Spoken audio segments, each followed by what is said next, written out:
This is why we have to check waters every day when there's not a dugout source. You see the water has been overflowing. I have this set up so the cows can drink from this side if they're in the area, eating the grass in this little draw, and the horses can drink. Really cleaned out the water anyways, but they busted the hose off and it was down in the water and it was just running continuously. So I was just here actually, well, it's been a couple days, but I check it every 2 days. So I don't know when they broke it off, but there's a pile of water there. And I need to get a screwdriver to fix it. Come along today for more life on the Great Hope Ranch.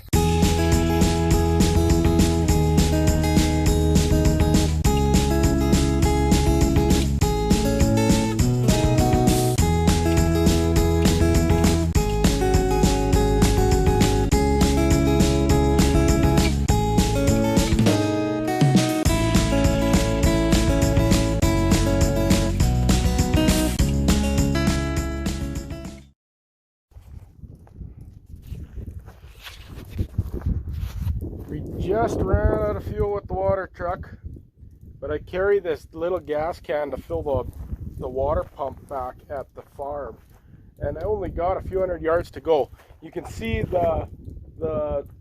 my truck there that I park, and I would leave it at the end of the road off in the distance.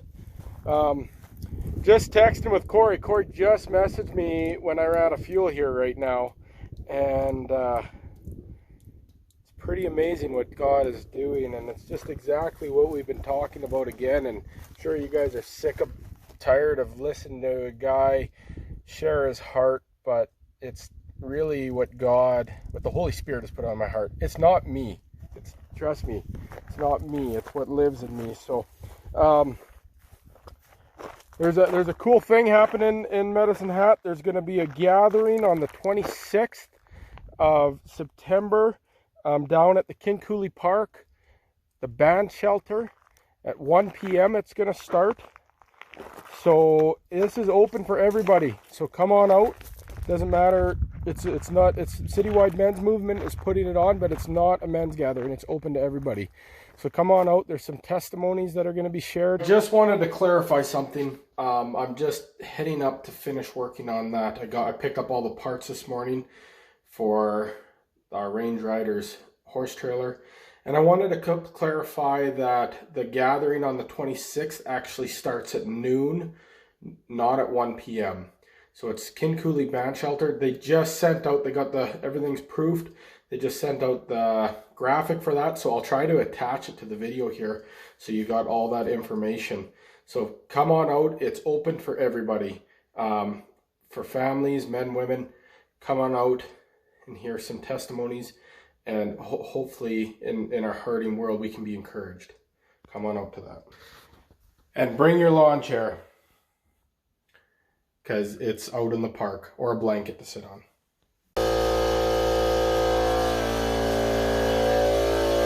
Renata Cummins, he woke me up this morning,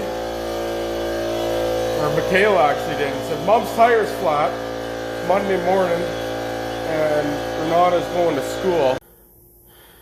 So there's the culprit. There's a nail in there. We'll deal with that when we have time to deal with that. That one's the same thing. I put a plug in it.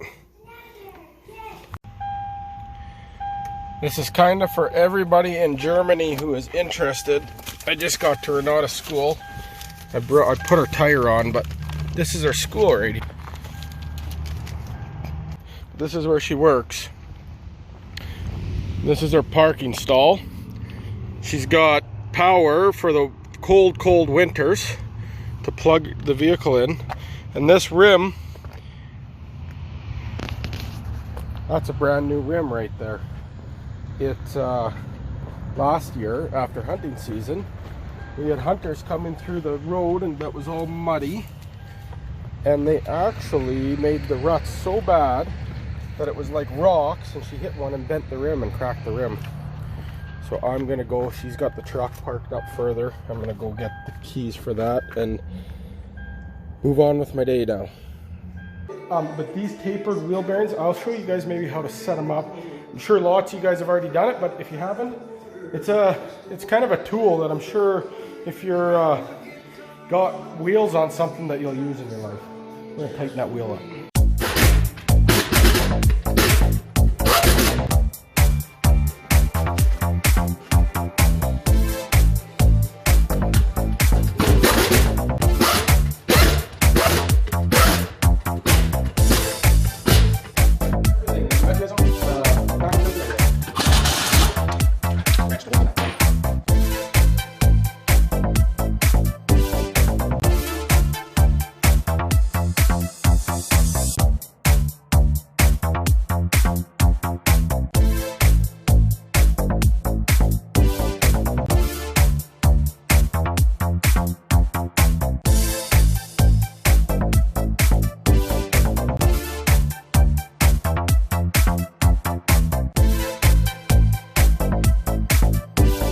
They have hydraulic hose here going all the way in where the brake lines run through. Because if these wires break here that go to the magnet, this magnet clings to the brake drum, pulls this lever back this way, which expands the brakes to apply. If that wire breaks anywhere, you got zero brakes. You have no brakes.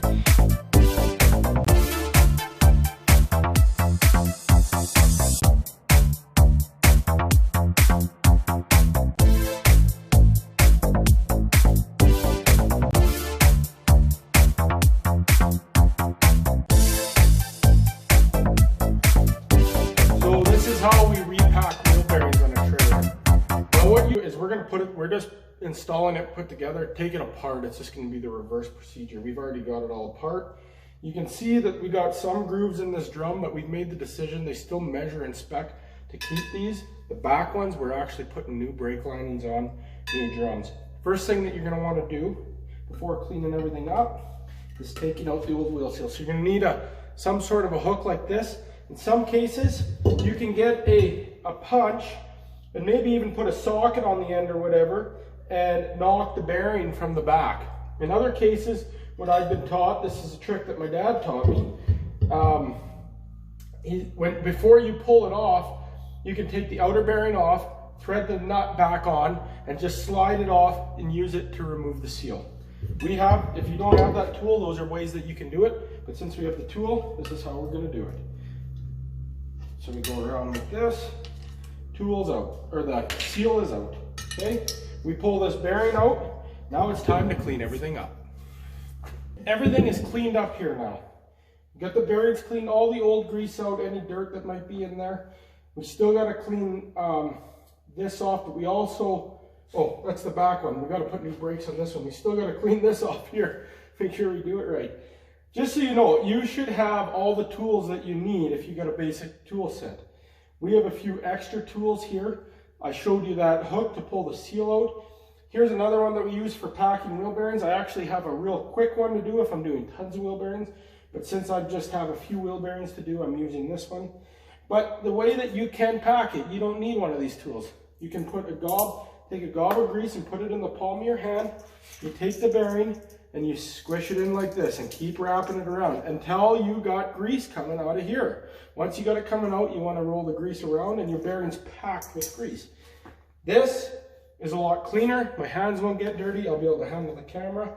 So this is how you do it. Drop the bearing on there, put this on, take this piece, this tool, thread it down, and we're going to pack it the same way until grease is coming out of every single part of that race. So now you can see we got the bearing packed, all the grease is coming out the bottom. So what we're going to do is we're going to take that off, and any excess grease in the middle, we use that to fill the hub. And set that down for our next bearing. We pull this off with all the grease that's in there. Any excess grease we take off and we lather the outside of the bearing. Because we want as much lube as possible. And then this bearing goes in here. Now all the axe will push that all off. So we put it in here, put a little lip of grease where the seal goes, because these are uni seals. And a lot of times if they're a steel mount seal, you're going to want to use silicone. In this case they're rubber, so the rubber is the seal itself. We got it all the way around there. You can see now that it's all the way around the bearing. Bearing in, like that. And then seal in, make sure you put it the right way so that the lip goes towards the oil or the grease. In some cases these are oil mount and you want to use oil in. And now, time for the seal. You see how I use the back side of the hammer to put that in? Because really, you can almost put them in by hand. If you get them straight, you know what you're doing.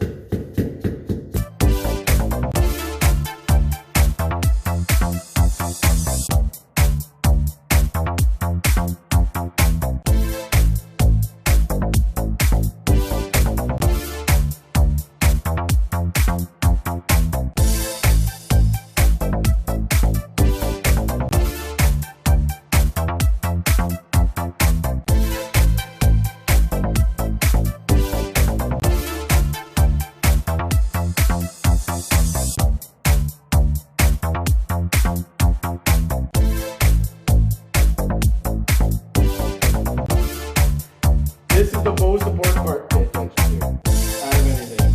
If you get grease in the bearings, everything that way, it doesn't even matter if you clean them. This is the most important part to watch. So here we got the outer bearing. We put the inner bearing in, show you guys how we did that. Now the biggest thing, we're going to put this bearing in. Okay?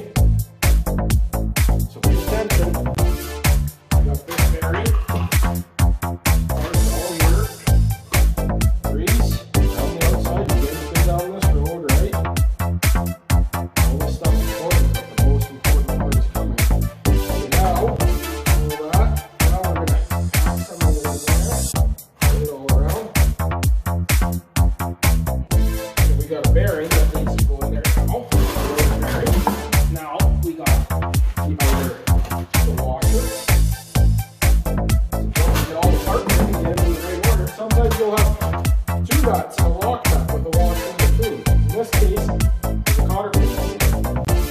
That's a very important part. But this, listen to me, that this is the most important. Just got to wipe my hands off so my tools don't get greasy. They don't slip. This is how you set up a wheel bearing, okay? Now in pretty much every case, this is how you do it. Some will argue, because in some cases, there's a spacer in the bearing and there's a big torque spec. But in most cases, you can even take that spacer off. And this is what we call bearing preload. And if anything, you can have too much preload and this thing will go out the door and it won't probably make it to the blacktop from up here. So we will smoke these bearings out if we have too much preload. So we're going to see the bearings. And this is, I'm going to show you as if these are new bearings. We're putting new bearings in the back axle. So we got to do it that way. These are used, we've cleaned them and repacked them. So what we got to do is I've done so many, 100 foot-pounds. Now, if you got a big nut, it's going to be more, okay? So we're torquing that, and now we got to seat them. So we got to roll the bearings around, then 100 foot-pounds again, okay? Roll it around. Now, this is important, you watch, back off completely, completely loose with our fingers. See that? Now, what we want, in some cases it's like 5 foot-pounds, but you would actually want like a matter of inch-pounds to how tight you're going to make it. Because if anything you want end play. 5 foot-pounds, 2 fingers, and all what it is a stiff arm, 2 fingers, done. Now you see, there's no end play. We got preload on it. It's not that tight. Now the next thing is, are we going to go forward or backward? Put the cotter pin in. Hopefully it lines right up. And in this case it does. Lines right up to the hole.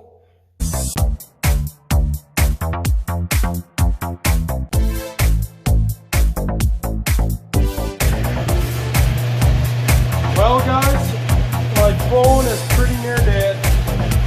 So that's going to be a day. And it's the end of the day. Well, there's an hour left here, but I thought I'd get this done here by the end of the day, and that's a mechanic's life again. This bolt right here, the nut just locked up on the back. So I'm going to need a bolt and a nut, but I'm going to need to cut that off as well. And those are just the things. The rocks probably pound the back of it, and the nut wouldn't come off the back. That's just the life of a mechanic. And that's the reason why half the time you say, hey, it took a little extra. These are the reasons why. Thanks for coming along today. Hope you guys enjoyed the video. Stay tuned for more life in the Great Oak Ranch.